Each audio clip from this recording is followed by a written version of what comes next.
and we are live. We think we are trying to figure out this thing called Riverside, which is a way that we can stream to. I'm trying to stream currently to my different Facebook groups. I have 5 Facebook groups, and then my LinkedIn, my YouTube, and Insta. And I am relatively certain that that's not working correctly in some of those places, and that's okay. We'll wing it. We'll roll with it. So, yeah, create on Insta live video. Yeah, so I'm trying to figure all this out. Pinto. Whoops. That's what I'm going to call this one. Okay. Yeah.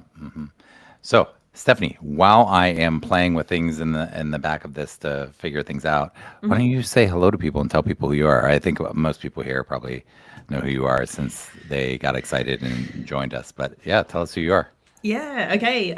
So I'm over here in Sydney, Australia, and I do all things emotional intelligence, particularly with parents and kids and teachers. So I think if you're coming along to the summit, you're going to absolutely love what I talk about and what I share. I think we had an awesome conversation about the really deep connection between emotional intelligence and emotional regulation, which is a huge part of executive function. So, this is the stuff that I speak about, I write about, I've written a book about it, and I'm actually flying overseas to New Zealand tomorrow to speak about it at a conference. So this is kind of my bread and butter stuff. All right. Well, I'm looking for, there we go, to see if anybody, okay, posted questions. So you all can post questions live and I should be able to see them. So if you have questions for Stephanie, please go ahead and pop them in the chat in the live right now. Are you seeing the live video right now? I am checking my Instagram because I was I couldn't get gonna it to say, go on Instagram. okay, that's all right. Where should I check So I on don't know. I'm Facebook? looking on Facebook and I'm like, I can't see it on Facebook. So who knows what's going Let's on? see. Let's click. But we are here. Oh, there we go. I see us. Okay, so if you want to pop a comment on, I might be able to see it in the Facebook comments here, and we can respond. So, Stephanie, I guess what I'm gonna do is use this time. I think what we should do is parents are here because they want to support their kids this fall, and you're talking about emotional regulation largely. So let's start with the brain. When you talk about the brain and emotional regulation, what comes to mind first? Ooh, you know what comes to mind? Constructed emotions, which it is to do with the brain, and it's only because I don't have my book here with me, but Lisa Feldman Barrett is a neuroscientist and psychologist, and she's kind of really throwing out this old concept of there are particular spots in the brain where emotions are triggered. And we know our kids get triggered with emotions, right? They have angry outbursts, or they can fall in a heap of sadness or frustration. Constructed emotions is actually throwing what we've known for a long time on its head, and really showing us through her research that when we experience an emotional reaction to something in our environment or someone like our kids, then actually what our brain is doing in a nanosecond is constructing the emotional experience for us based on the situation, the people in the in around us, the context, life experience, like past experience, the stories and beliefs we have and things like that. So it just I guess the takeaway for me when I think about the brain and emotions is that we are actually a lot more able to be in control than we think, but it does take a bit of work. So, and I was going to say, what are the implications? But you just said that, and in order to be more in control, I guess at least from her research, or and I'm curious also, like just knowing what you know about me, or some of the speakers, or some of the people at TIFOS, or people that you know, like when you say we have a lot more control than we think, how do we? W- how do we use that? How do we tap into more control? Or better yet, how do we help our kids tap into more control? What do you mean by that? And Yes. Okay, great question. So, yes, we can be a lot more in control than we realize, or than maybe what we've been taught. I think we often think our own emotions and our kids' emotions are this knee-jerk reaction, and it comes out of the blue. You know, when we say, "Oh, my kid goes from 0 to 100," and I get that. Like I've said that too, right? It feels like sometimes both my kids will just erupt. Anyway, I think this is really empowering knowledge, because then we can think, okay, so if I'm a bit more in the driver's seat, then I realize how do I actually start to see these emotions coming or see them building? How do I notice that in my body? And this is like, you kind of may see where I'm going with this. For us adults and for our kids, like, we can practice and we can teach them, how does it feel in your body when you are getting really frustrated, or when you're a little bit irritated, or when you're full blown like rage, your volcano's exploding? How do you notice that in your body? How do we, I think a lot of this is, we've got to slow down and actually do some interoceptive, like, connecting and feeling and sensing and pausing, and not just shoving down. A lot of us get really good at shoving down, leaving emotions at the door, like getting on with your work, or just you do the activities in the classroom or homework. Actually, I think we need to kind of connect with that a bit more. And once we have more ability to notice and acknowledge how we're feeling and what's going on, then we're in an extraordinarily better position to actually take some steps to go, you know what, now I think I need this, or my body needs that. I need time. I need to pause. I got to say no to this instead of yes, and things like that. But I think it starts with us basically with a bit more self-awareness and practicing that. And you and I talked about this somewhat in the talk that we did for TIFOS. Meanwhile, everybody, TIFOS is, I forgot to put the link in the chat. If anybody watching can pop the link in the chat, executivefunctionsummit.com. But if you haven't registered free, it's coming this Friday. And when you and I were talking, we did talk about some of this with the what's going on in the body. And I think that's something that you and I have fun talking about, because it is something that, especially, I would say, as a man in this culture, that we are not empowered to even listen to our body or articulate, certainly not to articulate what's going on in our body. So I learned this as an adult man, like what's going on in my body. And now I can, and I want to make this, thank you, whoever did that. I want to explain this, parents, because it's so powerful, and it took me so long to learn, and I wonder if it took you a long time to learn. But like right now, like I'm starting on Friday, and because I have language for this summit, right, and I have a task list that's a million things long, and because I have language around this, I can say to my girlfriend, or I can say right this moment, I feel tightness in my shoulders right now. I feel like when you were talking, for example, and I'm in the background, like trying to figure out this Riverside thing we're recording on, like I could feel gritting in my jaw. Like in the past, I would have just said, oh, I'm anxious, I'm overwhelmed. Well, yeah, I am. And it's okay, everybody. I am, but what does that mean? And then to say, where do you feel that in your body? For me, it's so abstract. Like, what are you talking about? Where do I feel overwhelmed in my body? I'm overwhelmed. I'm stressed. What do you mean? But having done this for years now I can say those things. And I think I notice for a lot of younger kids, it's way easier for them to articulate it. Ironically, like they can be like, my belly, my hands want to do this. I'm warm. I don't even know where I have some things to say. Yeah. I want to agree wholeheartedly with you. Like my experience, just with me, who I am, and my upbringing, I learned. I don't want to say I was taught, but I learned to shove it down and to push it down and to smile on my face. I was a really good girl. I was a good girl at school and at home. I had good friends. Anyway, so long story short, that worked until it didn't. And when I, kind of similar with the anxious and overwhelmed, I had these huge bouts from my childhood through to my teenage years and into my 20s. I was a speech pathologist for 10 years before I did this. And when I got really anxious or overwhelmed, I would faint. Mm-hmm. So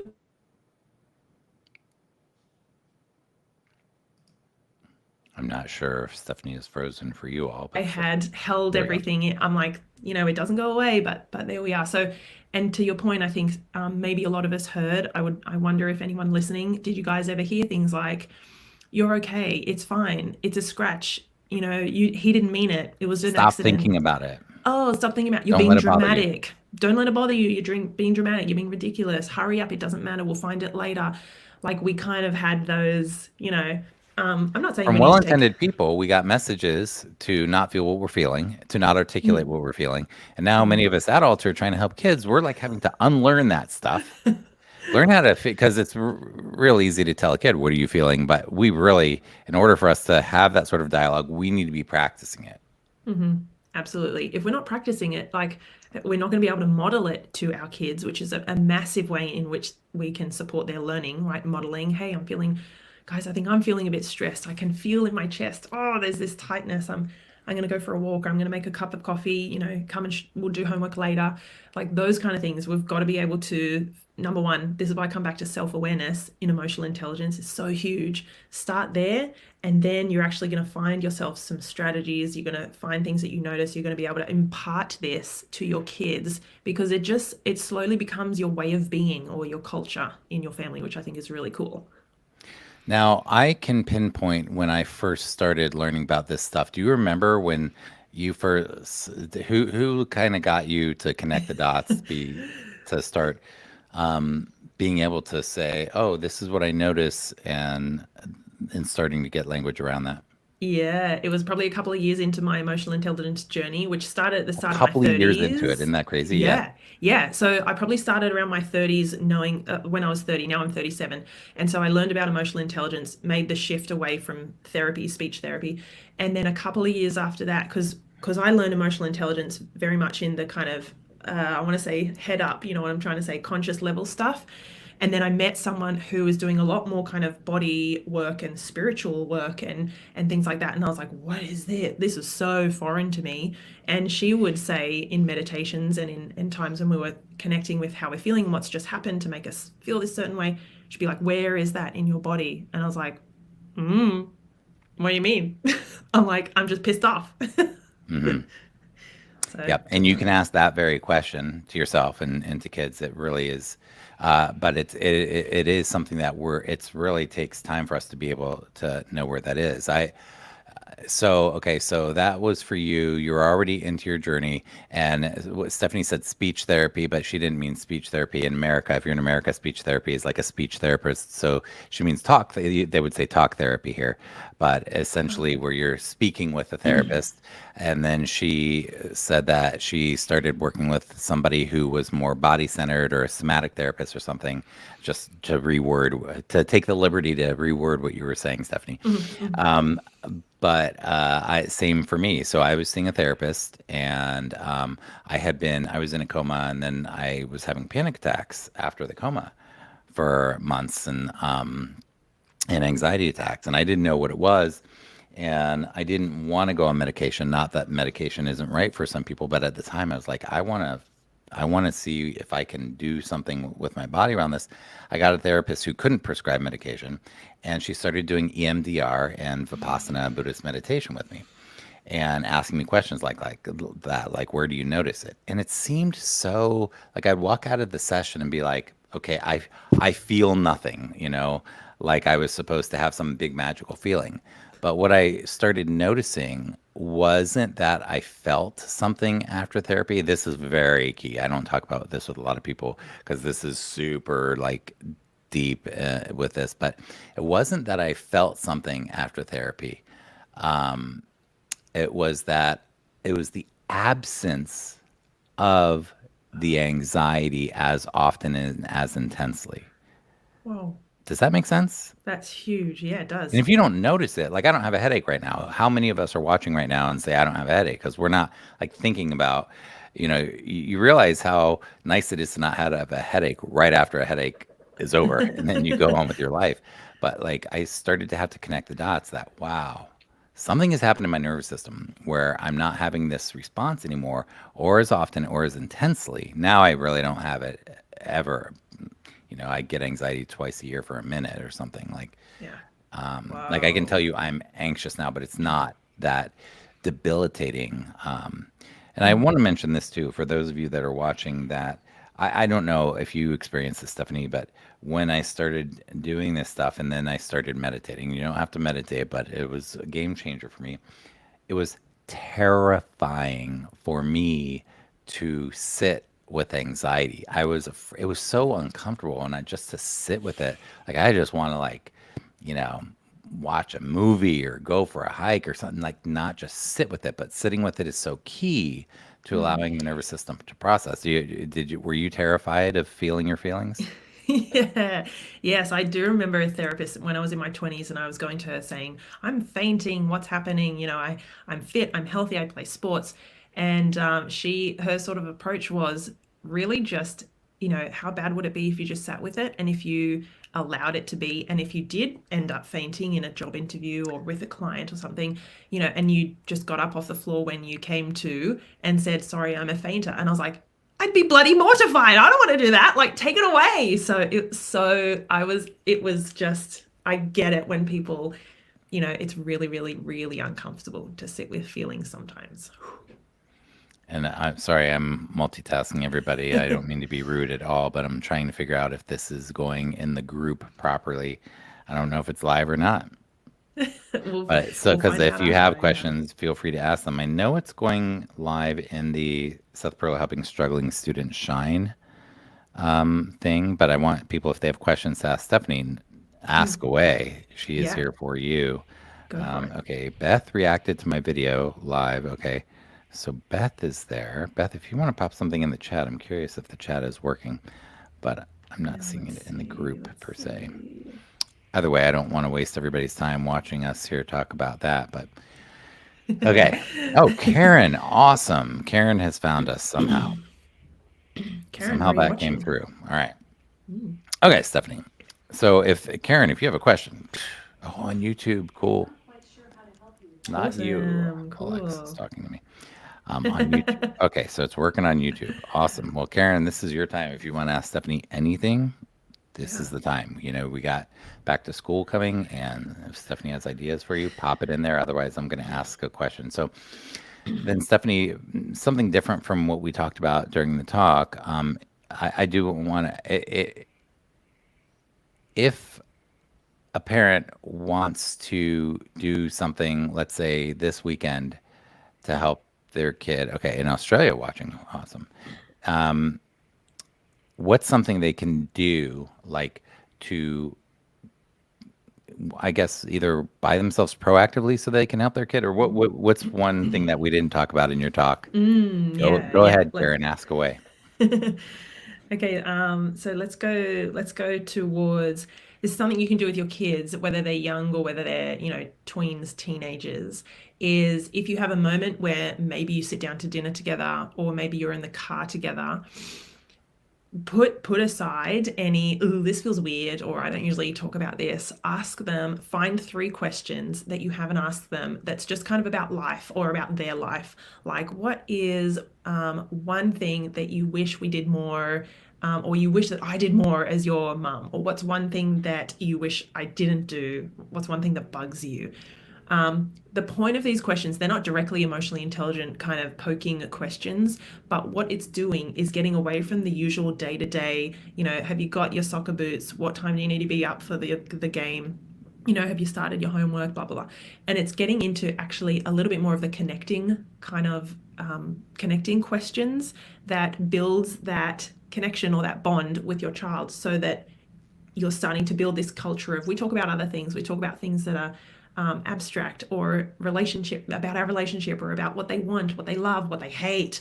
So you're getting into those kind of conversations rather than just the day-to-day, like I said, the what have you got to be, where, and have you got this, and don't forget that. So that's something, you can probably come off your head with some of those questions, or you can put it into bloody Google or ChatGPT. What are some cool, unusual, curly questions that we can ask as a family together? I mean, there's heaps out there, but Love it.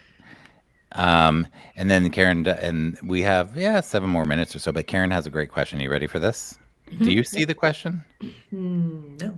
Okay, I see it. Karen asks. You know why? Because there's a chat button. Oh, I've just found it. Technology. 16-year-old with social. Is this it? Yep. Okay, so 16-year-old with social anxiety who is fine with it, doesn't want to work on it because I'm fine, everything is fine, but teachers are concerned.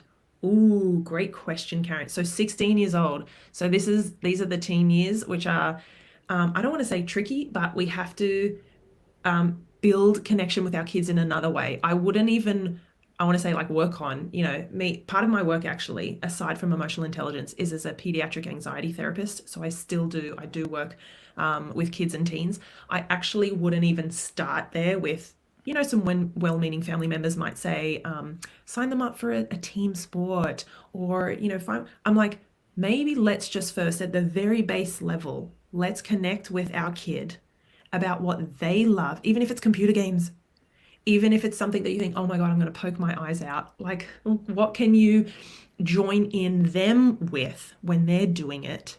Or go take them to something that they love and chat on the way. Where can you find that connection piece, which means you're getting into their world? They're not having to come out of theirs into yours, right? Because I think very often we think we have all the answers, or we know a lot more than our kids. We know what might be beneficial and what might help them. But if they're not ready for it, and I think, like you said, they're fine, they don't want to work on it, not ready, that might be really like a protective response. This is too hard. We just talked about not liking or not wanting to sit in emotions. They're really uncomfortable. So I would build some connection by getting into their world first, and then go from there. Hey, I've noticed that. Oh, you know what? I'm wondering. Things like that, rather than going straight in, honey, we need to work on this. I'm signing you up for a therapist. Like, let's not do that. And I know that I've had this conversation so many times. I'm sure you have too. Like, there are some parents out there right now that are watching that say, okay, but if I say those things to my kid, they're going to say, stop being weird. What's wrong with Yeah, you, mom and dad? You're being so weird, or something like that. yeah, So yeah. how for that parent, How do we what thoughts do respond? you have for that? I roll with that. Like, my kids are 7 and 10. My 10-year-old, he's into Fortnite and things like that. And I can't remember the first time I sat down with him and I remember saying something like, you know what? I bet you I could kill some noobs if you gave me the keyboard. And he was like, huh? And like, we made a joke out of it. And he would have probably said something like, stop being weird. But I was like, what? That's me. Like, I'm your mum. Sorry. I'm not forcing myself. I would like do little kind of bits and bobs and watch him and just be like, oh, hey, nice shot. Or see what you did there. Or that's pretty cool. Or what is that gun you've got? So I'm like just entering myself into his world. No expectation of him to come out or to take an interest in what I'm doing, but I'm just building. I'm like throwing that like bridge across sort of thing. And if they think I'm weird, well, I'm going to roll with that. I'm not going to fight it. I'm not going to be like, no, I'm not. So, yeah. And Beth says avoidance is a huge issue for my daughter. Any suggestions of strategies to help? I think that similar relates to what we're talking about. And I do Mm-hmm. want to say to Karen's, and I think this will be relevant with the avoidance as well, is that when a kid that I'm working with is in this sort of a place where I know that they don't have a lot of vocabulary around it. They're not used to it and it's uncomfortable for them. I do very consciously a lot of modeling, and I don't even care if I'm in conversation with them. But let's say that we're both sitting at the desk working together. I might just, look at my notes or my watch or something and just like say out loud to myself, oh, my stomach is really weird. I'm thinking about this situation and yada yada, and just like, sorry, all right, what were we doing?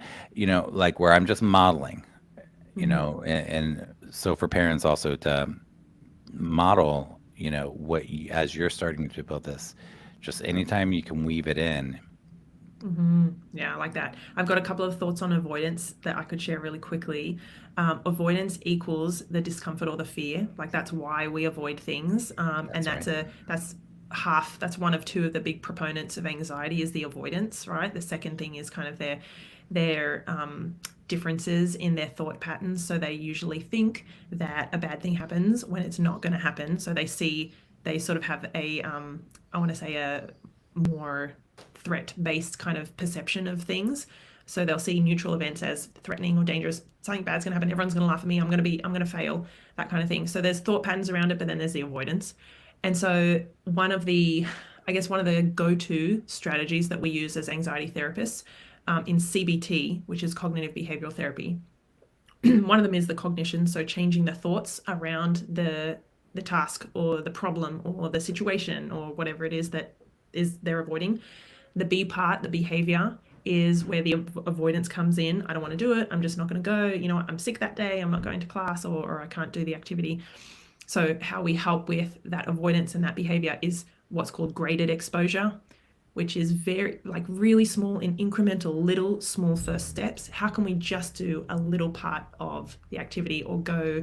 I've had kids go drive past the dentist or just Hmm. sit in the parking lot see how they feel, and then we go back home and we gradually, incrementally build on it. So kind of skill building It's almost like and doing it emotional safely. scaffolding.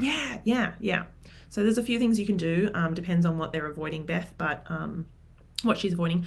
But some of that supported, like scaffolding and taking it bit by bit. We kind of talk about breaking things down into a step ladder, small, low steps that are a little bit scary, middle steps, and then the high steps, which is like 10 out of 10. I'm not there yet. That'll be in a few weeks. Like sometimes a few weeks is what it takes.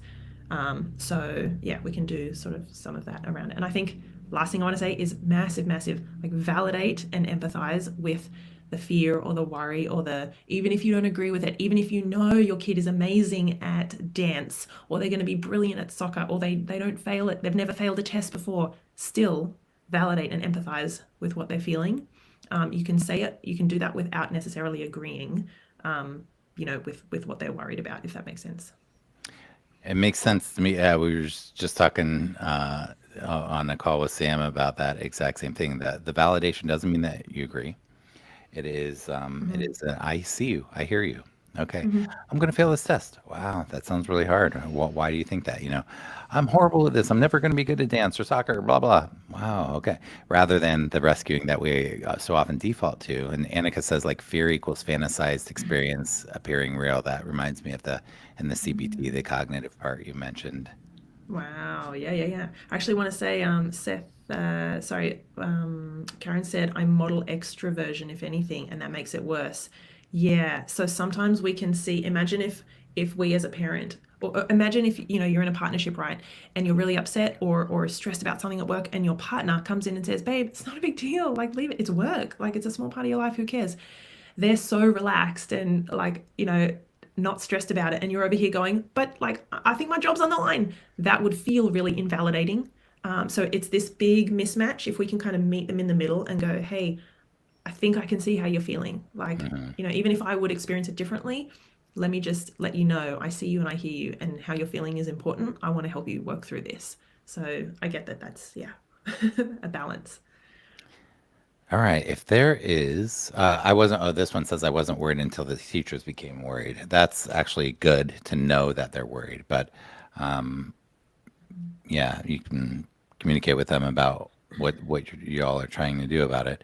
Um, yeah. And yeah, this is, I just feel like I could talk to Karen and like dive so deep into this. Mm, Um, I think what you said though, the maybe the most important thing with all, and I think this relates to everybody watching, I hope, but is one of the most important things that you said is um, the because I'm fine, everything's fine, um, is the just the holding space for it mhm. and letting them and going into their world and just the connecting. And it sounds like, well, that's not a direct, answer to this, and it is not in a way, but it is in a way. This is something that takes time. But yeah, that going to connect more and connect more and connect more, and Yeah. I think that really putting yourself in their shoes and you know what they're going to say. I talk about this a lot. Like their script. You know how they're going to respond when you say X, Y, and Z. That's good because then you can say, you know what, I'm about to say something, and you're probably going to say blah blah. But there are many ways to deal with it, but that you can kind of say, you might say this when I say that. Why do you say that? How can I say this in a different way? How can I connect? Anyhow. Mhm. All right. Final thoughts. Let's wrap up here, Stephanie. If there's a last question popping in right now, and again, I'm sorry if I don't see your questions from all the platforms, but yeah. What's Final your final thought thoughts. today, Stephanie? I talk about a lot. I talk about emotional intelligence a lot, which is being smart with our emotions and being a lot more aware, and having some skills to regulate our emotions. I don't want us to get into the trap of thinking, oh my God, I've got to be cool, calm, collected all the time, because if I blow up or if I melt down or if I lash out because my kids are not doing the thing or they're doing that thing I've told them not to do 100 times, I don't want people thinking, oh my God, I failed. Like I'm not, I'm not reaching that, I don't know, that benchmark or that goal of managing my emotions. Like, I don't do that all the time, 100% perfect. I have my moments and I'm like, could have done that better. Like, I just got to me. This is the beauty of, I think, the human experience, that we're going to have these ebbs and flows and these huge emotions and these reactions and these experiences. I think we have to surrender to that, that having emotions is as much a part of being human as having a nose or a brain. I have emotions. I'm not going to, oh my gosh, hide that. Don't look at my nose. Let's just talk about them. Let's help our kids with some coping strategies to process them, release them, move on, get on with the day. We do not have to do it perfectly. That's kind of my last message. Yeah, so good. Yeah, we have them. They're messy. Mm-hmm. They are a practice. We have been practicing our patterns for many years. We are learning which ones we want to unlearn, which ones we want to keep, which ones we want to improve and polish upon. But we have been practicing, and as we practice working with them differently and communicating about them differently, that practice works. That becomes the new pattern, the healthier pattern, the more effective pattern. So, yeah. Perfect. All right. Well, thanks, Stephanie. Thanks, Seth. Work TFOS. That is executivefunctionsummit.com. Executivefunctionsummit.com. Friday, Saturday, Sunday, and Monday. And I'm loopy and tired, but it's a super cool event. Stephanie's one of our speakers there. And if you haven't registered, please check it out. Mm-hmm. And if you like what we're doing, please share it around. Grab the link, executivefunctionsummit.com, and share it with some friends so more people can find us. Thanks, everybody, for being here. Thanks, Stephanie. Thanks, guys. Bye, everybody. Now I'm going to try to